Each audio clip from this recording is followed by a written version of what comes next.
हरे कृष्ण राधे राधे बंधुरा गिरिधारी गोपाल सोना चैनेले तुम्हारे सबाइके सुस्वागतम। तोमरा सबाई केमन आछो? आशा करी तोमरा सबाई भालो आछो गोपाल सोना कृपाय। और तुम्हादेर गोपाल सोनाओ अनेक अनेक भालो आछे। आजके सकाल बेला होच्छे नंद उत्सवे सकाल बेला गोपू सोनाके स्नान करिए भागटा सुंदर जामा परिये देब, जेटा माने जे जामाटा माने केनार कोनो कथाई छिलो ना बा पाওয়ার कोनो कथा छिलो ना, किन्तु भगवानेर अपार कृपा एबं भगवानेरो निजे सुंदर करे साजार अनेक इच्छे, भगवानेर इच्छा बिना किछुई हय ना। जेटा जे दोकाने पाबो ना भेबेई छिलाम, किन्तु खूब माने भाग्यबशत पेये गेছি गोपू सोनाके और रेडियो करे दिएছি। और आमार गोपू सोनाके आजके केमन लागছে अवश्यई किन्तु कमेंट करे जानिও। आजके जेहेतु नंदेर घरे उत्सव हयेछिलो, गोपू सोना जन्म हयेछिलो बोले ताई आजकेर दिनटा नंद उत्सव, आजकेर दिनटा अनेक बड़ दिन। भगवानेर जन्य चेष्टा करब आजके 56 भोग रेडी करार जन्य। चलो रान्नाघरे चले एसेছি, গ্যাসেই বসে পড়েছি। প্রথমে লুচিগুলো ভেজে নিচ্ছিলাম আর একা হাতেই আমি সব কিছু আজকে করেছি।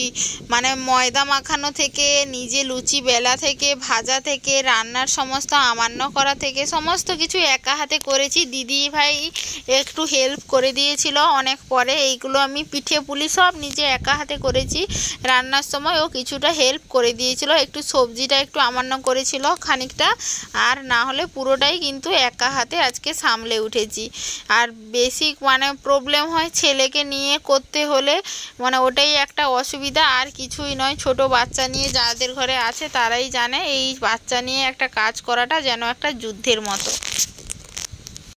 ভগবানের কাছে আর রাধারানীর কাছে শুধু প্রার্থনা করছিলাম ভগবানের জন্য রান্না করছি, ভগবান যেন সহায় হয়, রাধারানী যেন সহায় হয়, যেন মানে রান্নাগুলো যেন খুব সুন্দরভাবে যেন করতে পারি। আর সব থেকে বড় প্রথম থেকে তো বসেছিলাম, কিন্তু করতে করতে অনেক কিছুই কিন্তু বাকি থেকে গেছে। কিন্তু আর মনে মনে শুধু একটাই ভগবানকে কথা বলছিলাম যে ভগবান আমার 56 ভোগ দেওয়ার ইচ্ছে আছে, তুমি শুধু সেইটা পূরণ করে দাও, আর আমার কিচ্ছু চাই না, তোমাকে 56 ভোগের সেবা দিতে চাই।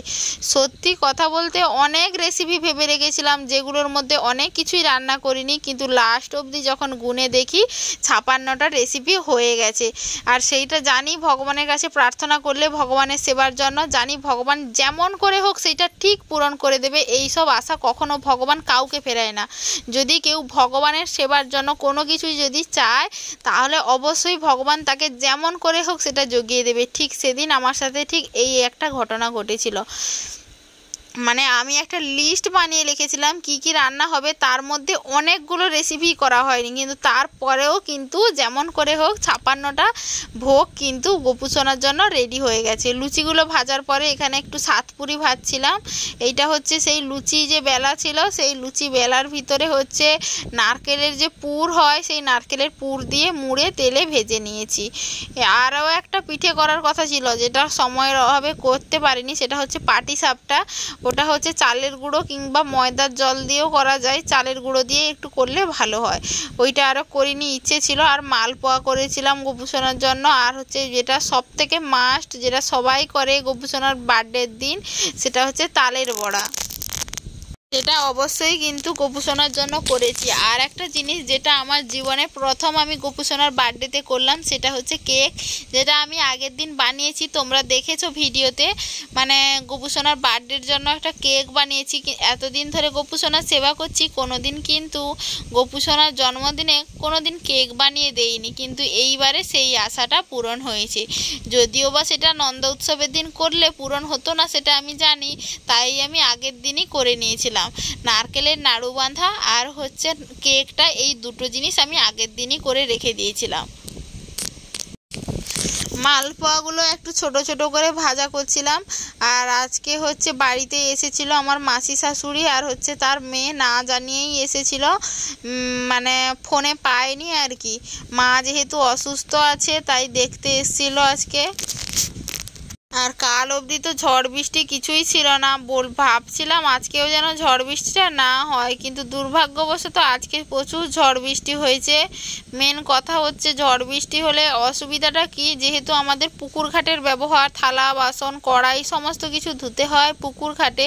এই কাদা মাটিতে ছুটে ছুটে যেহেতু কাজ করতে হবে একা হাতে, সে যে কীরকম ছুটে কাজ করেছি সেটা আমি নিজেও জানি না। মানে আমাকে দেখে সবাই বলছে আসতে চলো, আর এইরকমভাবে যদি আমরা ছুটে ছুটে কাজ করতাম আমরা তো মানে হার্ট অ্যাটাক হয়ে যেত। এইভাবেই বলছে, মানে এতটা স্পিডে ছুটে ছুটে কাজ করেছি ছেলে নিয়ে এসে, আমি নিজেই জানি যে কিভাবে মানে করেছি। যাই হোক, এই আশাটা তো অন্তত পক্ষে পূরণ হয়েছে যে ভগবানের জন্য করতে পেরেছি। আর ভিডিওগুলোও পড়ে আছে, এডিট করাও হয়নি আর শেয়ার করাও হয়নি। জন্মাষ্টমী চলে গেল, আজকে 4 দিন হয়ে গেল। একাদশী ব্রত পেরিয়ে দ্বাদশী চলে গেল। এই দ্বাদশীর দিন এখন হচ্ছে আমি তোমাদের সাথে ভয়েস দিচ্ছি এবং ভিডিওটা রাতেই ছাড়বো। জানি না কখন মানে তোমাদের কাছে ভিডিওটা যাবে, তাও বলতে পারবো না। তার ওপর আবার মানে ঘুরতে যাওয়ার প্ল্যানিং চলছে, জানি না যে যাওয়া হবে কিনা ঠিক নেই। যতক্ষণ অবধি না পৌঁছতে পারছি ততক্ষণ অবধি তো বলতে পারছি না। যাই হোক, প্ল্যান তো আগে থেকে থাকে। তার জন্য একটু মার্কেটিংয়েও গেছিলাম আজকে। মার্কেটিং থেকে এলাম এই রাত 9:30টার সময়, বাবা ছেড়ে দিয়ে গেছে। তারপরে আর কিছু খাওয়া দাওয়াও করিনি, খুব ভালোও লাগেনি। গোপুসোনাদের ভোগ লাগিয়ে হচ্ছে ঘুম পাড়িয়ে দিয়েছি। তারপর এসে শুতে এসে তোমাদের সাথে ভিডিওটা আমি হচ্ছে এডিট করেছি। আর এখন প্রচুর ঘুম পাচ্ছে যদিও, তাও যদি ভিডিওটা এডিট না করি তাহলে কিন্তু ভিডিওটা আজকেও থেকে যাবে, কাল আবার কখন ছাড়া হবে তার কোনো ঠিক নেই, যেহেতু দিনগুলো অনেক দিন হচ্ছে পেরিয়েও গেছে। বাড়িতে এত কাজ, অনেক কিছুই তোমাদের সাথে শেয়ার করব বলে ভাবি, কিন্তু শেয়ার আর করতে পারি না। কালকে যখন বিকালবেলা, কালকে তো জন্মাষ্টমী গেছিল, জন্মাষ্টমীর আগের দিন বিকালবেলা গেছিলাম গোপুসোনার জন্য এই জামা প্যান্টগুলো কিনতে। জানি কি কি মার্কেটিং করেছি তোমাদের সাথে একটু শেয়ার করব, কিন্তু দেখো সেইটুকুও আমি শেয়ার করতে পারিনি। নিয়ে এসেছিলাম জামা, চুড়ি, গলায় 2টো হার, মাথায় মুকুট, তারপরে হচ্ছে আমার নিরামিষের জন্য 2টো থালা বাটি কম ছিল বলে 2টো বাটি, তারপর 3টে মতো হচ্ছে আমি বেলা নিয়েছি, 2টো চামচ নিয়েছি, মানে ভাত বাড়া যে চামচ হয় না হাতা, সেইগুলো 2টো নিয়েছি। অনেক কিছুই মার্কেটিং করে নিয়ে এসেছিলাম তোমাদের সাথে, জানি সেগুলো একটু শেয়ার করব, কিন্তু দেখো না এত কাজের চাপে সেইটুকুও শেয়ার করতে পারি না। আসলে একা হাতে ছেলেকে নিয়ে গরু বাছুর, বাইরের কাজ, ঘরে রান্না বান্না, ভগবানের সেবা, সমস্ত কিছু যেহেতু একা হাতে করতে হচ্ছে, তাই অনেকটা সময়ের অভাব। কিন্তু এই যে ভিডিও, এইটা তো আমার নেশায় দাঁড়িয়ে গেছে। যখন 2-4 দিন ভিডিও যখন ছাড়ি না, তখন কিন্তু একদম আমার মন মেজাজ যেন খিটখিটে হয়ে যায়, কেন আমি জানি না। তোমাদের সাথে যেহেতু ভিডিওটাও শেয়ার করতে হবে, সেই ভেবে আর মানে যেমন তেমন করে হোক, কষ্ট করে হলেও আমি ভিডিওগুলো করার চেষ্টা করি। আর ছেলে নিয়ে সারাদিনের পর এত ক্লান্তি হয় না, ভালোই লাগে না আর কিছুই করতে। সেদিন বাজারে গেছিলাম, সজনে ডাঁটা নিয়ে এসেছিলাম, মানে সজনে ডাঁটা দিয়ে এখন হচ্ছে শুক্তো রান্না করছি। আর হচ্ছে তোমার সজনে ডাঁটা, আলু, কাঁচকলা, আর এর সাথে দিয়েছিলাম বেগুন আর বড়ি, না হলে যেটা চলবেই না এমন অবস্থা। আমাদের ঘরে কত বড়ি দেওয়া হতো, 5 কিলো করে বিহিরির বড়ি হতো। আর দেখো না এখন আমাকে বাজার থেকে বড়ি কিনে নিয়ে এসে রান্না করতে হচ্ছে। সত্যি কথা বলতে এই বছর না মানে বিহিরি মায়েদের ঘরেও ছিল না, অল্প করে কিনে দিয়েছিলাম, খুব তাড়াতাড়ি শেষ হয়ে গেছে। পরের বছর ভেবেছি অনেকগুলো দিয়ে করব। আসলে যেখানে 5 কিলো মানে বিহিরির বড়ি সারা বছর হতো, সেখানে যদি 2 কিলো বিহিরি থাকে তাহলে আর কোথায় কোলাবে বলো, সারা বছর কি আর এতে হবে? শুক্তো তরকারি তো হয়ে গেছিলো। আমি এখানে হচ্ছে বাসমতি চালটাও ঝরিয়ে নিয়েছিলাম, এখানে হচ্ছে আমি ফ্রাইড রাইস করব বলে, আর সমস্ত সবজিগুলো ভেজে নিয়েছি, কাজু কিশমিশ, আর শেষে একটু চিনি গুঁড়ো করে মিশিয়ে দিয়েছি। আর দেখতে পাচ্ছ এখন হচ্ছে ভোগের সমস্ত রেসিপিগুলো আমি সাজিয়ে দিয়েছি। এই যে 56 ভোগ, সমস্ত কিছু ভগবানের সামনে রেডি করে দিয়েছি। আমার অনেক দিনের ইচ্ছে ছিল ভগবানের এই ভোগটা আমি একটা টেবিলে ভগবানকে ভোগ লাগাবো, কিন্তু সত্যি কথা বলতে ওই রকম কোনো টেবিল না নেই আমাদের ঘরে, কিংবা কেনাও হয়নি। তাই মাটিতে কলা পাতা বিছিয়ে তার ওপরেই হচ্ছে সমস্ত ভোগের যে পাত্রগুলো রেখে গোপুসোনাকে ভোগ লাগিয়েছি। এইটা একটা ইচ্ছে আছে, যদিও জানি না কবে পূরণ হবে। আর সিংহাসনটা এত নিচের দিকে নেমে আছে, আর ওই পাশে যদি ইঁট দিয়ে তুলি তাও হবে না, কারণ আমাদের ওই পাশে যেহেতু এখানে টালির চাল তো সাইডের দিকে গড়ানো থাকে, বেশি দূর হওয়াও যাবে না। আর কয়েকটা বেলুনও নিয়ে এসেছিলাম, যেহেতু গোপুসোনার বার্থডে উপলক্ষে সমস্ত কিছু হচ্ছে, তাই গোপুসোনার বার্থডের জন্য বেলুন নিয়ে এসেছিলাম, বেলুনগুলোও সিংহাসনে লাগিয়ে দিয়েছি। আর আমার ছেলে তো সেই বেলুন নিয়েই টানাটানি, সে তো শুধু এই বেলুনগুলো নেবে, ছোট বাচ্চা তো। আর এই যে বৃন্দা দেবীর ড্রেসটা দেখেছো, খুব সুন্দর লাগছে, কিন্তু এই ড্রেসটাও কিন্তু আমি কিনে নিয়েছিলাম যখন গোপুসোনার জন্য জামা কাপড় মার্কেটিং করতে গেছিলাম।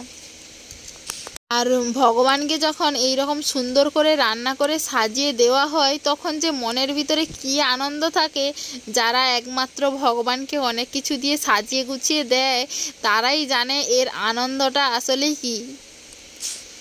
অনেকে এই কথাটা বলে, ভগবানকে দেয় না ঘোড়ার ডিম, নিজেরা খাবে বলে শুধুমাত্র তৈরি করে। তারা হয়তো জানে না ভগবানকে এত কিছু যে নিবেদন নিজের হাতে তৈরি করে নিবেদন করার আনন্দ তারা কোনোদিন বুঝবে না। যেদিন একদিন তারা এইভাবে ভগবানের জন্য সুন্দর করে রান্না করে ভগবানের সামনে এইরকম সুন্দর করে গুছিয়ে দেবে, সেদিন তারা সেই আনন্দের উপলব্ধি করতে পারবে। তার আগে কিন্তু কখনোই পারবে না। আর এতগুলো রেসিপি একজন মানুষের পক্ষে একসাথে খাওয়াও সম্ভব নয়। জানি না কেউ হয়তো খেতেও পারে, কিন্তু আমাদের পক্ষে সম্ভবও না। আর আমাদের হয়তো এর ভিতরে অনেক কিছু ফেভারিট জিনিস আছে। আসলে আমরা যে আসল প্রসাদের মূল্য এখনও বুঝতে পারিনি। প্রসাদ মানে সেটা যাই হোক না কেন সেটাই অমৃত হওয়া উচিত, কিন্তু আমরা এতটাই মায়ার প্রভাবে মায়া আমাদের এমনভাবেই গ্রাস করে আছে এখনও আমাদের সেই জ্ঞান, বুদ্ধি এবং বিবেচনা এবং মুখের স্বাদ তেমনভাবে বদলায়নি। যেহেতু আজকে ভগবানের জন্মদিন, তাই আমরা ভগবানকে এত কিছু ভোগ লাগিয়েছি ভগবানকে খুশি করার জন্য, এছাড়া আর কিছুই নয়। আমাদের উদ্দেশ্য ভগবানের সেবা করা, আমাদের কাজ হচ্ছে ভগবানের সেবা করা। আমাদের মনুষ্য জীবন পেয়েছি আমাদের ভগবানের সেবা করার জন্য। তার মধ্যে প্রতিদিন তো এইরকম এত কিছু সাজিয়ে গুছিয়ে দেওয়া সম্ভব হয় না। হয়তো ভগবানের বিশেষ কিছু দিনগুলোতে আমরা চেষ্টা করি কিছুটা হলেও ভগবানকে খুশি করার। জানি না ভগবানকে খুশি করতে পারি কিনা, তাও সামান্য একটু চেষ্টা, যদি ভগবান খুব খুশি হয়। আর আজকে রান্না করতে করতে বেশ অনেকটাই কিন্তু দেরি হয়েই গেছে। কি আর করা যাবে, একটু রান্না বান্না একা হাতে করতে তো দেরিই হবে।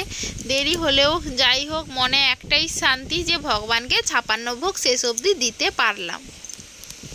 যাই হোক, আজকে ভিডিওটা বেশি বড় করব না। ভিডিওটা ভালো লাগলে অবশ্যই লাইক কমেন্ট শেয়ার করতে একদম ভুলো না। আর আমাদের চ্যানেলে নতুন হয়ে থাকলে অবশ্যই পাশে থাকা সাবস্ক্রাইব বাটনটি অন করে পাশে থাকো। হরে কৃষ্ণ।